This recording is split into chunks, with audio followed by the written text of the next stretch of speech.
गोस्वामी तुलसीदास जी द्वारा रचित श्री रामचरितमानस के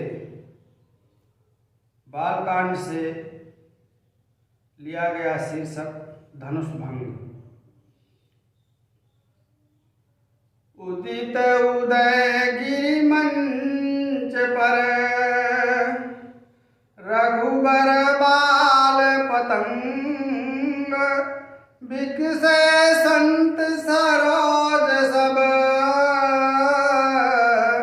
हर्षे लोचन भृंग। संदर्भ प्रस्तुत काव्यांश गोस्वामी तुलसीदास जी द्वारा रचित श्री रामचरितमानस के बालकांड से उद्धृत है। यह हमारी पाठ्य पुस्तक के काव्यखंड में धनुष भंग शीर्षक के अंतर्गत संकलित है। प्रसंग स्वयंवर सभा में जब सभी राजा शिव जी के धनुष को तोड़ने का प्रयास करके हार गए,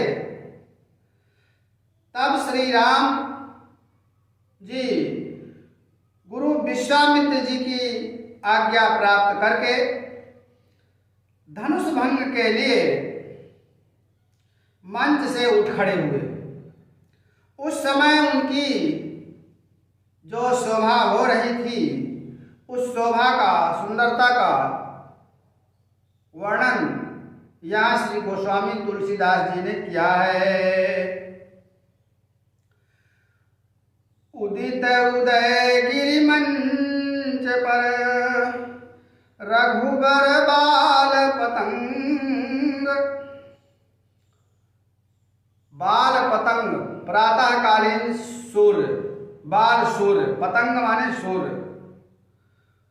प्रातःकाल जब बाल सूर्य उदित होता है तो उदयाचल पर्वत पर जो उसकी शोभा होती है, जो उसकी सुंदरता होती है, वही सुंदरता श्री राम जी के मंच पर खड़े होने से हुई। यहाँ पर राम जी की तुलना बाल सूर्य से की गई है।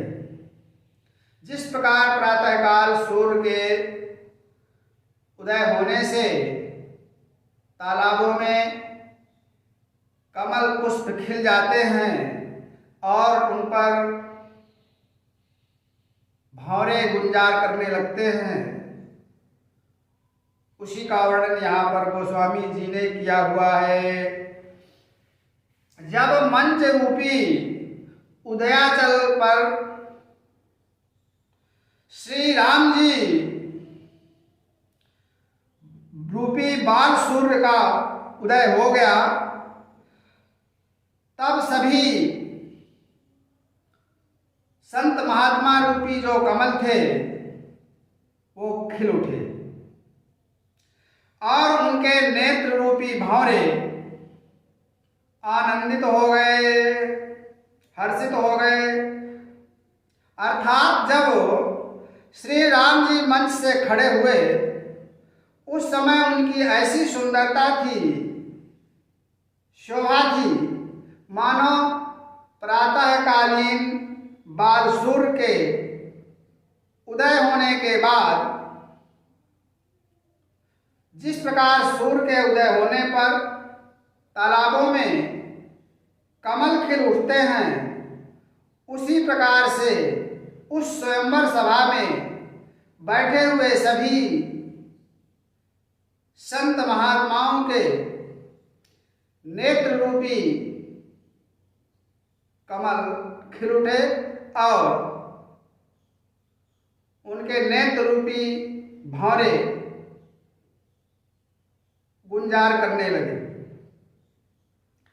तालाब में कमलों के खिल जाने पर जिस प्रकार से कमल के अंदर जो भंवरे बंद होते हैं, निकल करके मकरंद का पान करने लगते हैं, आनंदित हो जाते हैं। उसी प्रकार से संतों के नेत्र रूपी भंवरे प्रसन्नता से खिल उठे, चंचल हो उठे। नृपन के आशा निसिनासी,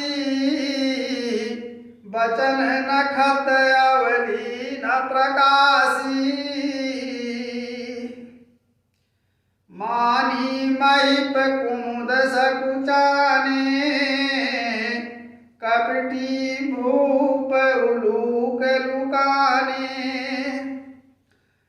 भय विशोक कोक मुनि देवा, बरसहि सुमन जनामहि सेवा। गुरुपद बंदी सहित अनुरागा,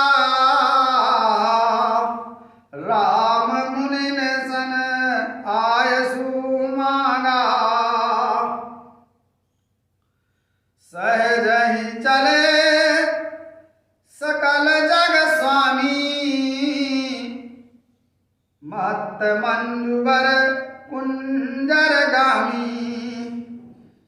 चलत राम सब पुर नर नारी, पुलक पूरी तन भय सुखारी। तो बंदी पितर सुर सुकृत समार, जो कछु पुण्य प्रभाव हमारे। तो शिव धनु मृणाल की नाई, तो रहु राम गणेश गोसाई। नृपन केरी आशा निसिनासी, राजाओं की स्वयंवर सभा में उपस्थित राजाओं की आशा रूपी रात्रि नष्ट हो गई। वचन नखत अवली न प्रकाशी, उनके वचन रूपी ताराओं का समूह अप्रकाशित हो गया। नखत में तारे, नक्षत्र।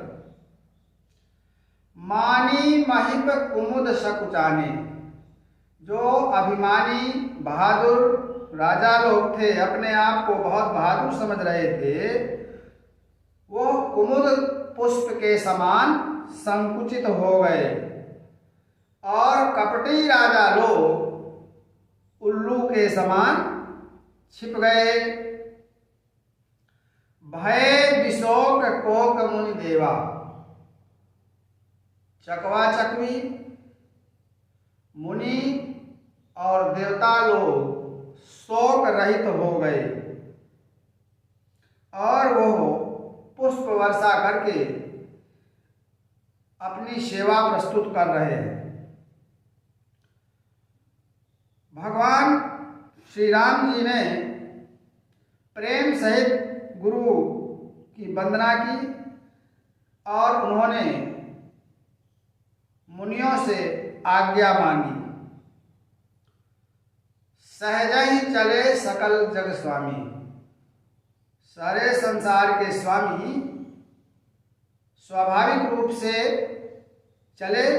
जिस प्रकार से मतवाला हाथी, श्रेष्ठ मतवाला हाथी चलता है, राम जी के चलते ही सारे नगर के स्त्री और पुरुष प्रसन्नता से भर गए और उन्हें अपनी सुध नहीं रही।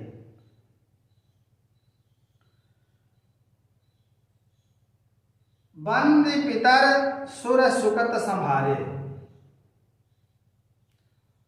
जनकपुर के नर नारियों ने अपने पूर्वजों की, पितरों की वंदना की और अपने पुण्यों का स्मरण किया और कहा कि यदि हमारे कोई पुण्य शेष हो, यदि आज तक हमने कोई अच्छे कार्य किए हों, तो ये शिव धनु तव शिव धनु मृणाल की नाई, तो रघु राम गणेश गोसाई।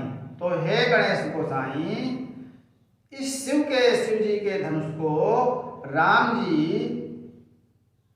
कमल नाल के समान, मृणाल कमल नाल के समान तोड़ डाले। नृपन के रियासानि सिनासी, बचन नखत अवली न प्रकाशी।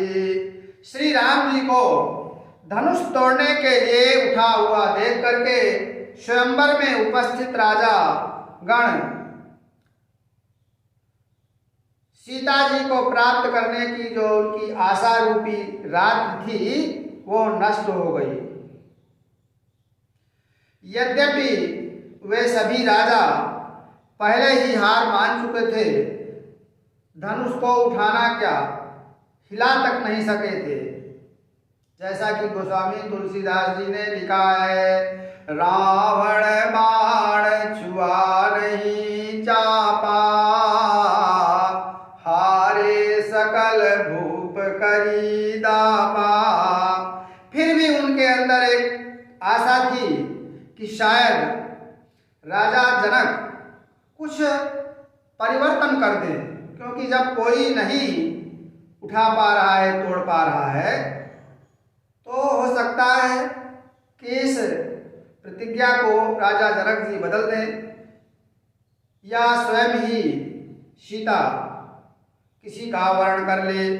तो ये जो आशा थी राम जी के खड़े होते ही, ये उनकी आशा रूपी रात्रि नष्ट हो गई। नृपन के रियासा निसी नासी, क्योंकि उनको देखकर सभी को विश्वास हो गया कि निश्चित ही राम जी धनुष को तोड़ डालेंगे। इसलिए जो थोड़ी सी आशा उनके अंदर शेष थी, तो राम रूपी सूर्य के उदय होते ही उनकी आशा रूपी रात्रि नष्ट हो गई। वचन नखत अवली न प्रकाशी, जैसे सूर्य उदय होने पर ताराओं का जो समूह होता है वो अप्रकाशित हो जाते हैं, उनमें चमक नहीं दिखाई पड़ती है। तो अभी तक जो बढ़ चढ़ करके बोल रहे थे राजा लोग, उनके वचन रूपी ताराओं का समुदाय समूह अप्रकाशित हो गया। मानी महिप कुमुद सकुचाने, कपटी भूप उलूक लुकाने। जो राजा लोग अपने आप को बहुत बहादुर और सम्माननीय, अपने आप को प्रशंसा कर रहे थे, अभिमानी थे, वह कुमुद पुष्प की समान संकुचित हो गए। सूर्योदय होने पर जिस प्रकार से कुमुद का पुष्प सिकुड़ जाता है, संकुचित हो जाता है, उसी प्रकार से राम रूपी सूर्य को देख करके वो बहादुर मानी राजा लोग संकुचित हो गए। कपटी भूप उलूक लुकाने, सूर्य उदय होने पर उल्लू छिप जाते हैं, उलूक, क्योंकि उनको दिन में दिखाई नहीं पड़ता। तो जो कपट में प्रवीण राजा लोग थे वो उल्लू की भांति छिप गए। भय विशोक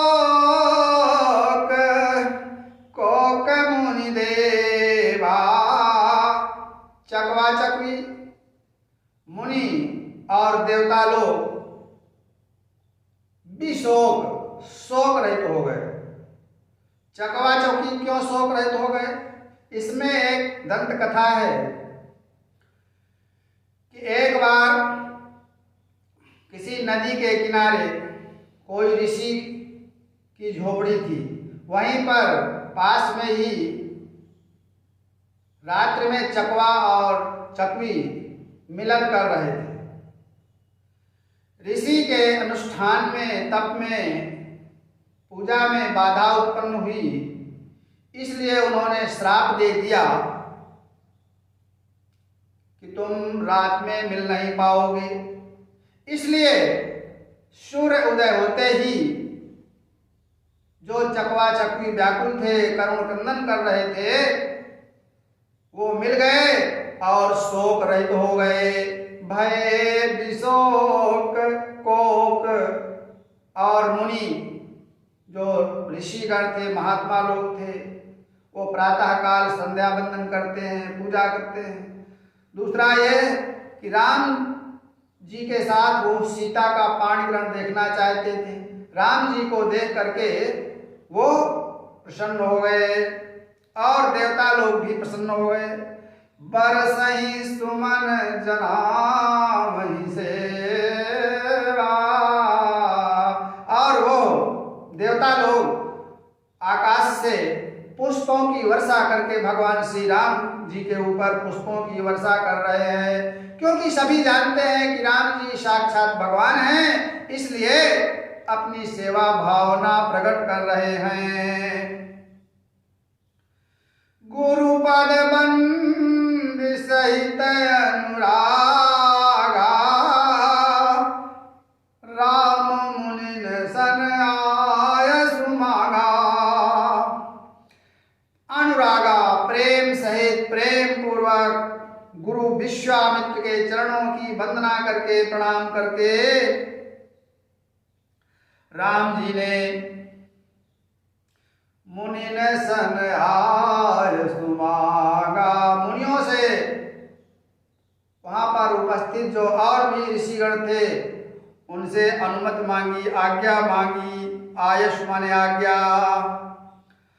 सहज ही चले सकल जग स्वामी।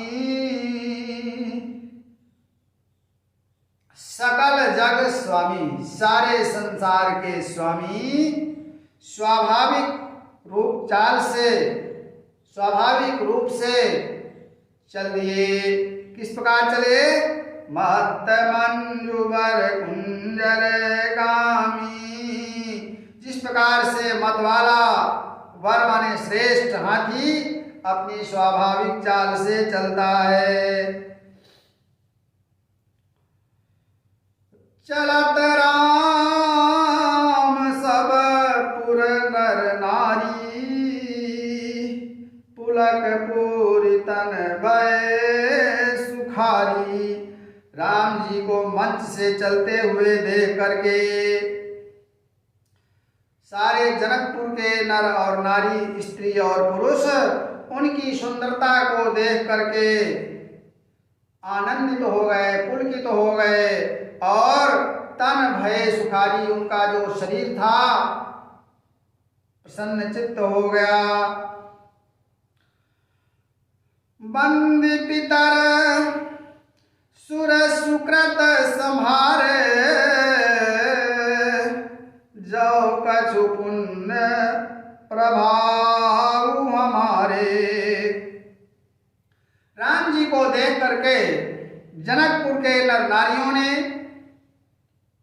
अपने पूर्वजों की, पितरों की वंदना की, प्रणाम किया।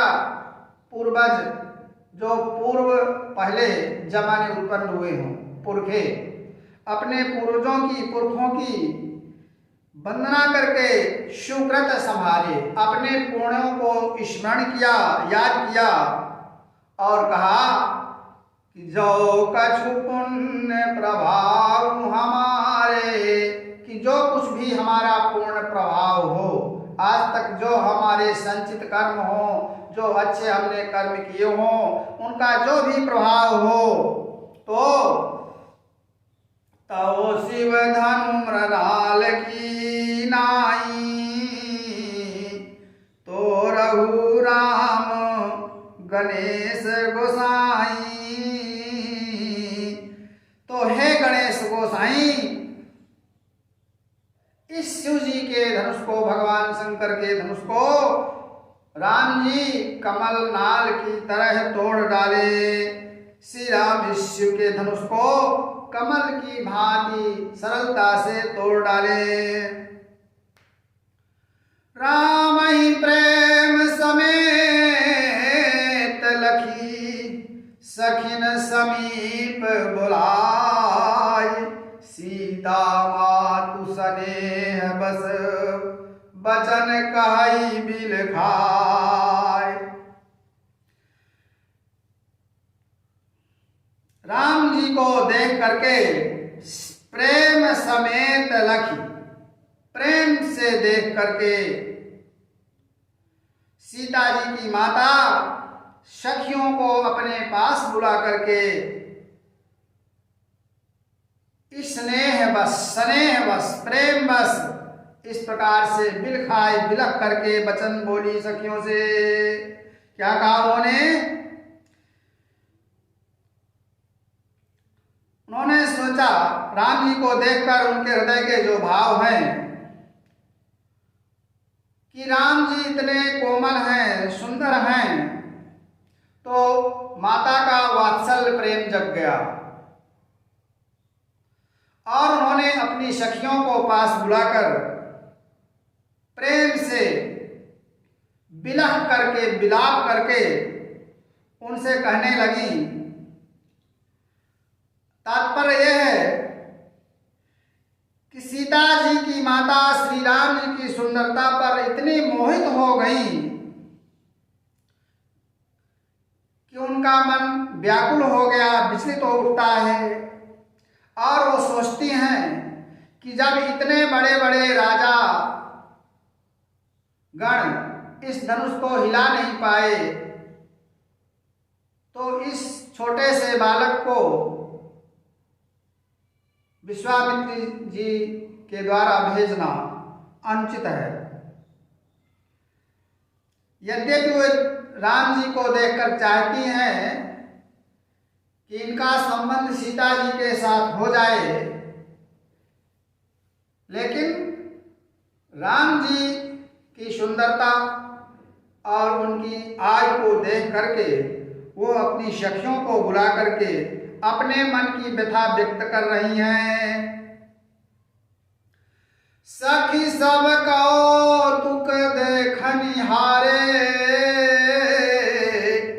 जेऊ कहावत हितू हमारे,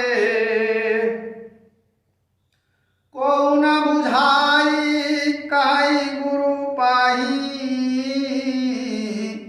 ए बालक असी हठी बल नाही, रावण बाण छुआ नहीं चापा,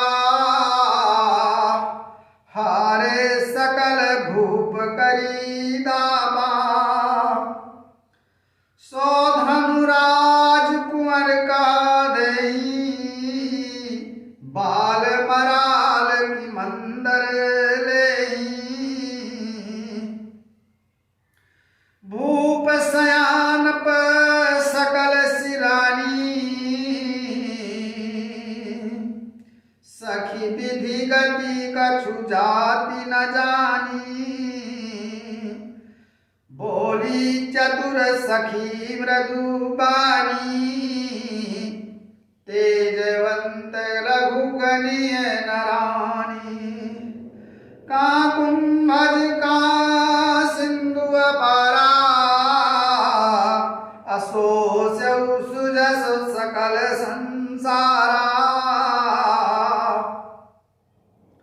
रवि मंडल देखत लघु लागा, उदय तासु त्रिभुवन तम भागा।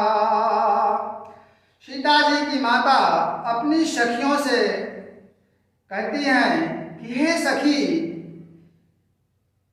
जितने हमारे हितैषी कहलाते हैं, जेऊ कहावत हितू हमारे, जो हमारे हितैषी कहलाते हैं वो सब उत्सुकता से देख रहे हैं, केवल तमाशा देख रहे हैं, उत्सुकता बस। को न बुझाई कहाई गुरु पाही, ए बालक असी हठ बल नाही। इसलिए कोई भी गुरु विश्वामित्र से जाकर ये नहीं कहता कि ये बालक हैं, इनकी आयु बहुत कम है, बहुत सुकोमल बालक हैं, ऐसा हठ करना उचित नहीं है। को न बुझाई समझाकर कोई गुरु विश्वामित्र से क्यों नहीं कहता है कि ये दुधमुहे बालक हैं, बहुत छोटे बालक हैं, ऐसा हठ करना उचित नहीं है। रावण मान छुआ नहीं चापा, हारे सकल भूप करी दापा। सीता जी की माता कहती हैं कि रावण और बाणासुर ने धनुष को छुआ तक नहीं है, और सारे जो अभिमानी बहादुर राजा लोग थे वो सब लोग इसकी गुरुता के सामने, इसकी भारीपन के सामने हार गए हैं। इस धनुष की कठोरता और भारीपन के कारण रावण और बाणासुर जैसे राजाओं ने इसको छुआ तक नहीं है। सो धनुराज कुंवर कहाँ देई, ऐसे धनुष को, ऐसे शिव धनुष को इन सुकुमार राजकुमारों को तोड़ने के लिए कहते हैं। ये वही बात हुई कि जिस प्रकार से बाल मराल माने हंस, बाल माने बच्चा, हंस के बच्चे को कह दिया जाए कि मंदराचल पर्वत को उठा लो, अर्थात असंभव कार्य। जिस प्रकार से हंस का छोटा सा बच्चा मंदराचल पर्वत को नहीं उठा सकता है, उसी प्रकार से राजकुमार इस धनुष को कैसे तोड़ सकते हैं। भला कहीं हंस का बच्चा मंदराचल पर्वत को उठा सकता है। भूप सयान पर सकल सिरानी,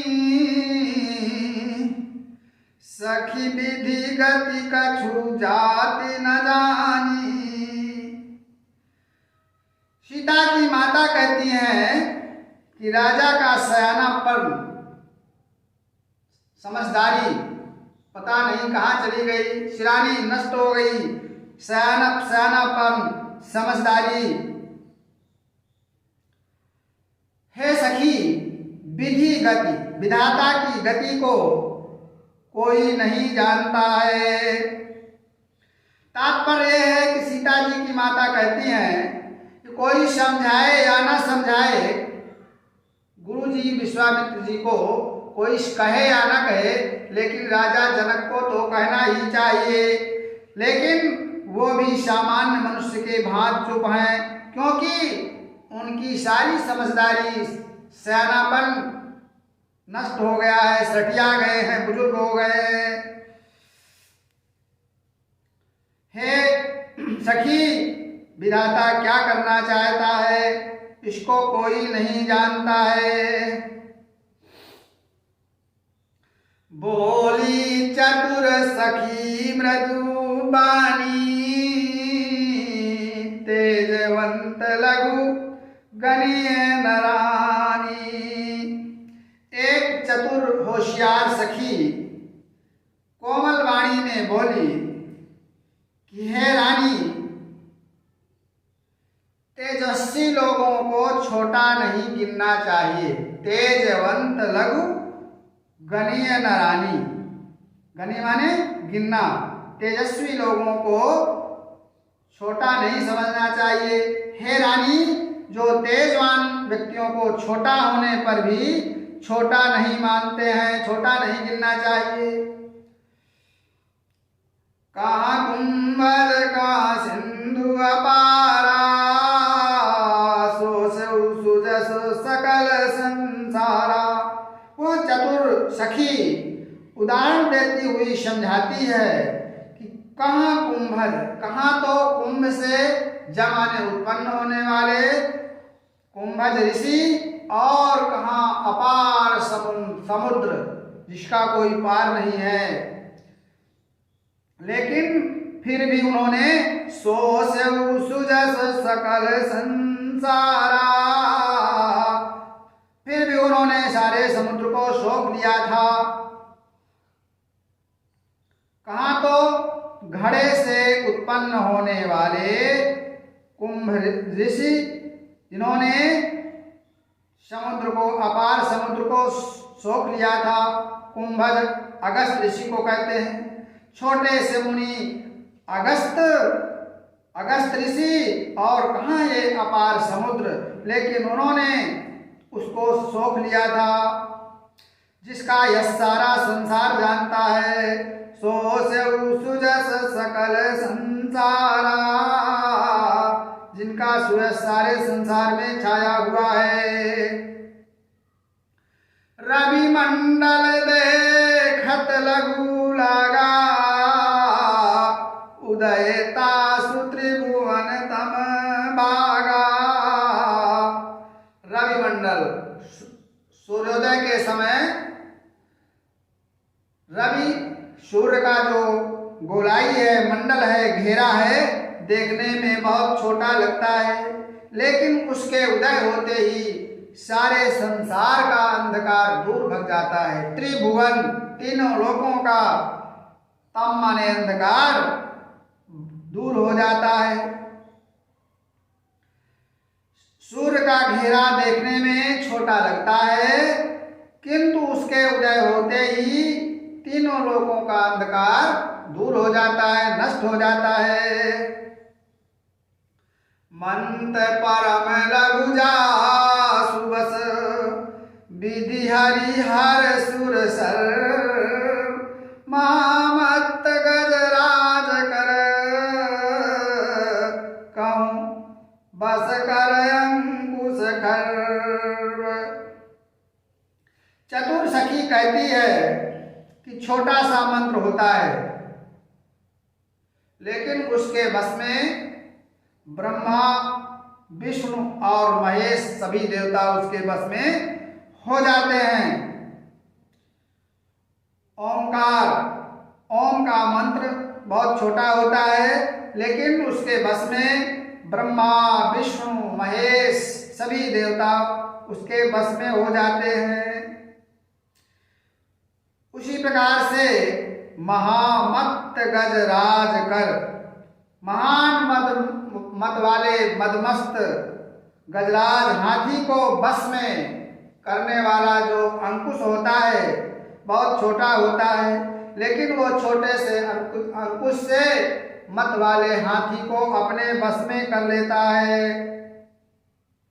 इसलिए हे रानी, तुम इनकी कोमलता पर, बालपन पर न जाओ, ये निश्चित ही धनुष भंग करेंगे। श्यावर रामचंद्र की जय।